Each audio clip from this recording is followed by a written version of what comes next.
Welcome to రచ్చ media. నేను మీ మాధవి. ఉభయ తెలుగు రాష్ట్రాల్లో బర్డ్ ఫ్లూ విజృంభిస్తుంది. గత 3 నెలలుగా చాప కింద నీరులా వ్యాప్తి చెందుతూ ఇప్పుడు ఉగ్రరూపం దాల్చింది. ముఖ్యంగా గోదావరి జిల్లాలలోని కోళ్ల ఫామ్లో ప్రతిరోజు వేలాదిగా కోళ్లు చనిపోవడంతో ప్రభుత్వం రెడ్ అలర్ట్ ప్రకటించింది. బర్డ్ ఫ్లూ ప్రభావిత ప్రాంతాలు మునుపటి కరోనా రోజులు గుర్తు చేస్తున్నాయి.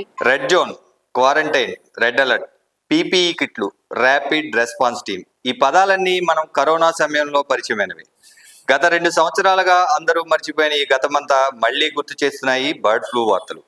బర్డ్ ఫ్లూ సోకి మనిషి మృతి చెందాడని కొన్ని ఛానళ్లలో వార్తలు సైతం ప్రసారం కావడం, అప్రమత్తమైన అధికార యంత్రాంగం విచారణ జరిపి అవన్నీ పుకార్లుగా తేల్చారు.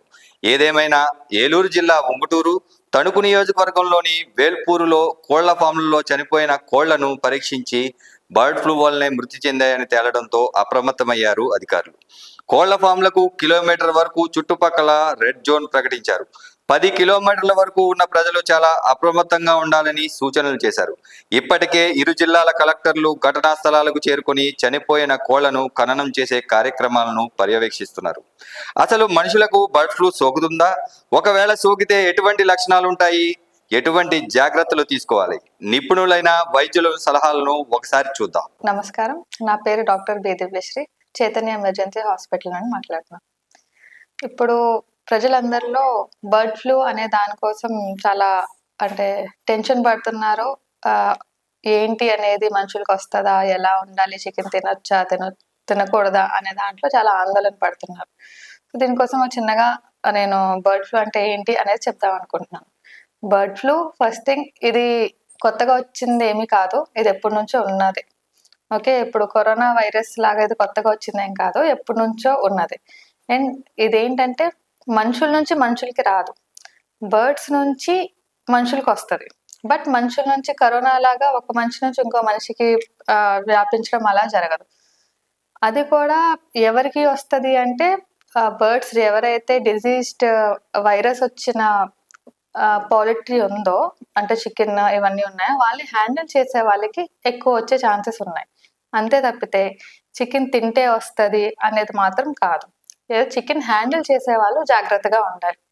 చికెన్ తినడం తినకపోవడం ఇంకొకటి.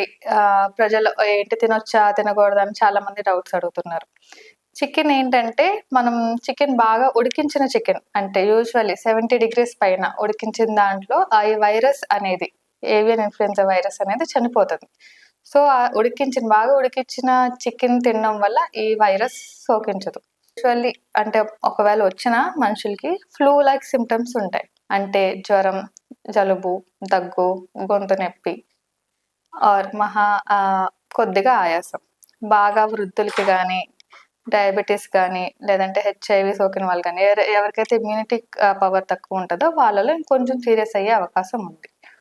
దీనికి జాగ్రత్తలు తీసుకుంటే సరిపోతుంది. దీనికి స్పెసిఫిక్గా ఎలాంటి ట్రీట్మెంట్ లేదు ప్రస్తుతానికి. మామూలుగా కోల్డ్, కాఫ్, సిమ్టమాటిక్ ట్రీట్మెంటే ఉంది. ఓకే, అండ్ తర్వాత మనకి ఏదైతే మార్కెట్లో ఫ్లూ వ్యాక్సిన్ అనేది ఒకటి ఉంది. ఆ ఫ్లూ వ్యాక్సిన్ ఈ బర్డ్ ఫ్లూకి పని చేయదు. ఫ్లూ వ్యాక్సిన్ వేరు, హ్యూమన్ ఇన్ఫ్లుయెన్జా వైరస్ వేరు, ఏవియన్ ఇన్ఫ్లుయెన్జా వైరస్ వేరు. ఏవియన్ ఇన్ఫ్లుయెన్జా వైరస్ అనేది బర్డ్స్ ద్వారా వచ్చింది.